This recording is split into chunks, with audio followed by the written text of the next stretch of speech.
RG Kar medical college Kolkata আর এই হস্পিটালখনতে ভয়ঙ্কর ঘটনা এটা যেহেতু সংঘটিত হয়েছে এই কথা আপোনালোকে জানে যেহেতু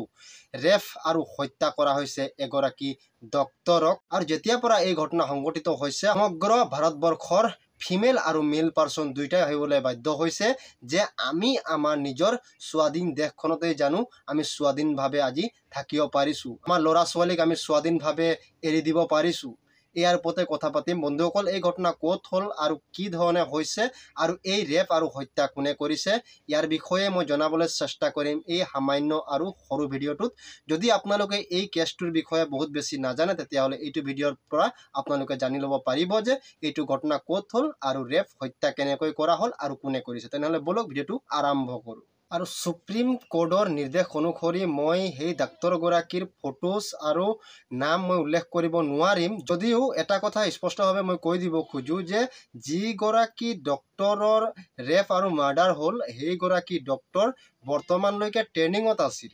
প্ৰশিক্ষণ কৰিছিল যাতে মই এদিন ডক্টৰ হ'ম এজন ভাল ডক্টৰ হ'ম ৰাইজৰ সেৱা কৰিম দুখীয়াৰ সেৱা কৰিম ঠিক তেনেকুৱা ভাবি থাকোঁতেই যোৱা 9 আগষ্ট ৰাতি ৰেপ আৰু ডেঙি চেপি হত্যা কৰে সেই ডাক্তৰগৰাকী আৰু এই ধৰ্ষণ আৰু হত্যা কৰে সঞ্জয় ৰয় নামৰ এজন ব্যক্তিয়ে যদি মেডিকেলৰ দৰে এটা সুৰক্ষিত জেগাৰ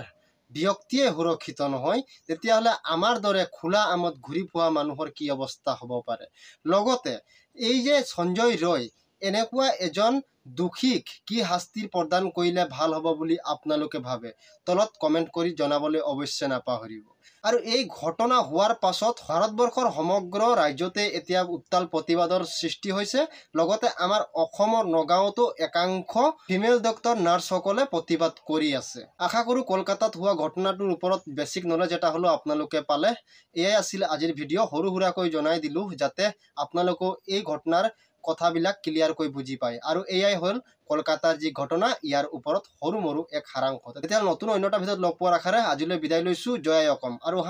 যদি নতুন তেতিয়াহ'লে ছাবস্ক্ৰাইব কৰিবলৈ নাপাহৰিব লগতে ভিডিঅ'টো লাইক এটা কৰি দিব লগতে শ্বেয়াৰ কৰি দিব